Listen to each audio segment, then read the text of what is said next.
Assalamualaikum warahmatullahi wabarakatuh. Waalaikumsalam warahmatullahi wabarakatuh. Gimana kabarnya anak-anak? Baik Pak. Sehat? Sehat. Masih semangat untuk belajar? Semangat terus Pak. Oke, alhamdulillah kalau begitu. Oke, sebelum memulai pelajaran seperti biasanya kita berdoa bersama dengan membaca basmalah. Bismillahirrahmanirrahim. Yang bajunya belum rapi, bangkunya masih mencap-mencap, tolong dirapikan dulu. Masih ada sampah di sana, dibuang terlebih dahulu. Oke, sudah siap semuanya? Udah Pak. Oke, jadi pada pertemuan kali ini kita akan membahas materi tentang adab mencari ilmu. Nah, Bapak harap setelah kalian mempelajari materi ini, kalian bisa mengerti apa saja adab-adab mencari ilmu, keutamaan-keutamaan mencari ilmu. Agar apa? Agar ilmu kalian bisa barokah dan bermanfaat. Oke, amin amin ya rabbal alamin. Oke. Sebelumnya Bapak ingin bertanya, jika kalian mendengar ilmu, apa sih yang ada di pikiran kalian? Kamu, saudara Fajri? Pengetahuan Pak. Pengetahuan.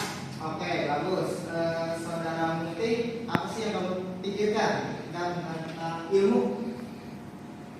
Sesuatu yang dicari. Oke, sesuatu yang dicari. Baik, bagus, semua jawabannya benar. Oke, ilmu. Jadi ilmu itu berada di posisi sangat penting di dalam agama Islam. Bahkan ilmu itu mempunyai keutamaan.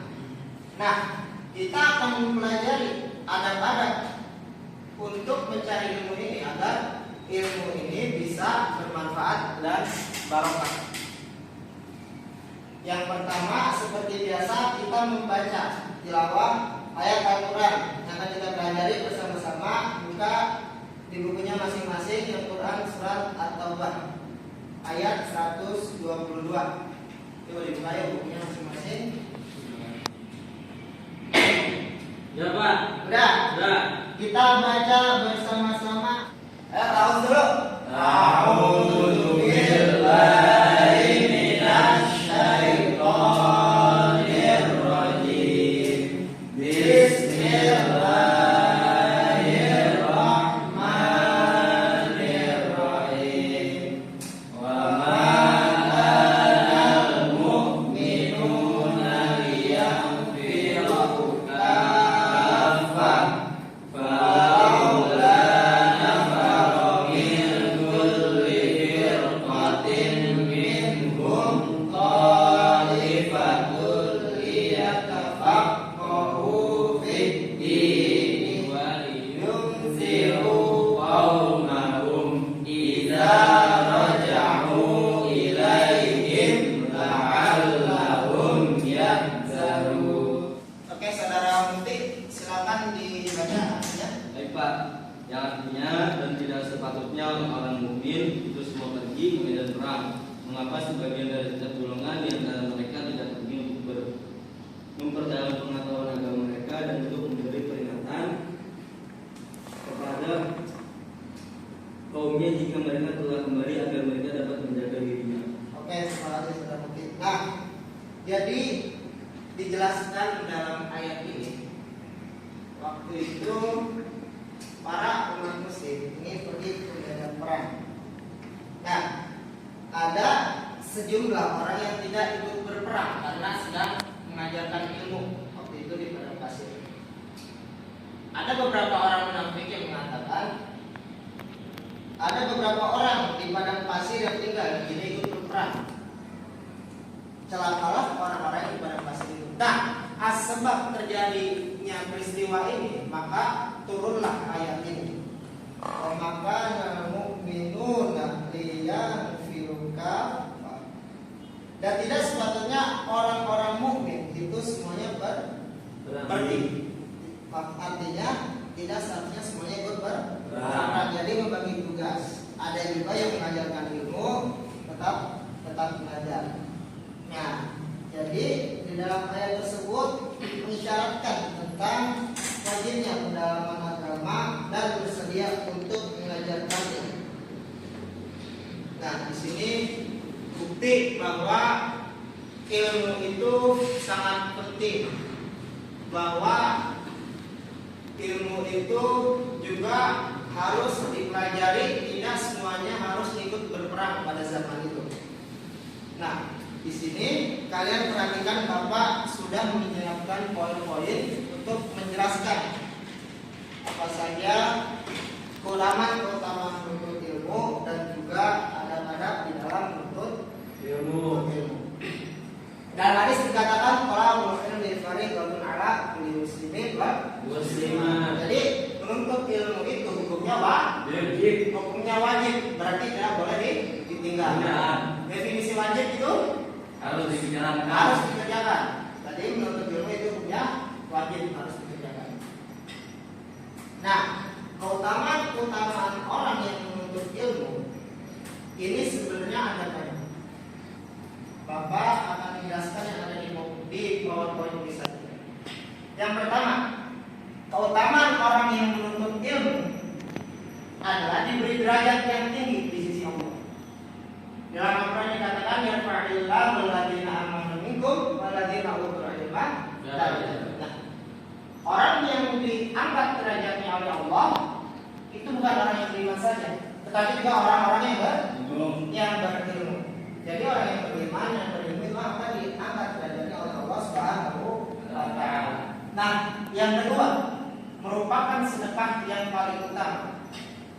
Di dalam hadis dikatakan afdhalus shadaqati ayyata'allama al-mar'ul muslimu ilman tsumma yu'allimuhu akhahul muslim. Lebih utamanya sedekah adalah seseorang muslim yang belajar suatu ilmu tsumma yu'allimuhu akhahul muslim. Kemudian dia mengajarkan ilmu itu kepada saudaranya sesama muslim. Itu juga termasuk sedekah yang paling utama. Ketika ilmu kita ajarkan kepada orang, maka ilmu itu akan bertambah. Beda dengan harta. Ketika harta dibagikan maka akan berkurang. Ketika ilmu kita ajarkan atau kita bagikan maka akan bertambah. Nah, yang ketiga dari keutamaan orang yang menuntut ilmu, yaitu diberi pahala seperti pahala orang yang sedang berjihad di jalan Allah. Seperti yang tadi kita sudah ayatnya tadi sudah kita baca bareng-bareng. Artinya tidak harus semuanya pergi ke medan perang. Jadi jihad itu ada banyak. Tidak hanya perang saja. Kita menuntut ilmu juga termasuk jihad. Yang keempat dinaungi oleh malaikat pembawa rahmat dan dimudahkan menuju surga. Dalam hadis dikatakan talabul ilmi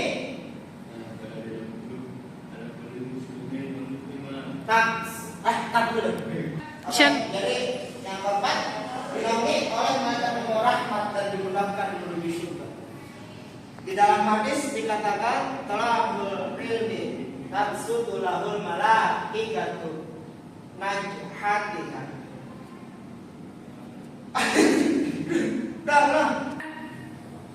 Oke, yang keempat keutamaan orang yang menuntut ilmu yaitu dinaungi oleh malaikat membawa rahmat dan dimudahkan menuju surga. Tuh dimudahkan menuju surga. Dalam hadis dikatakan man salaka tariqan yaltamisu fihi ilman sahalallahu lahu bihi tariqan ila jannah. Orang yang menuntut ilmu itu akan dipermudah jalan menuju surga oleh Allah. Oke, jadi itu adalah keutamaan orang yang menuntut ilmu. Oke, selanjutnya tentang adab dalam menuntut ilmu.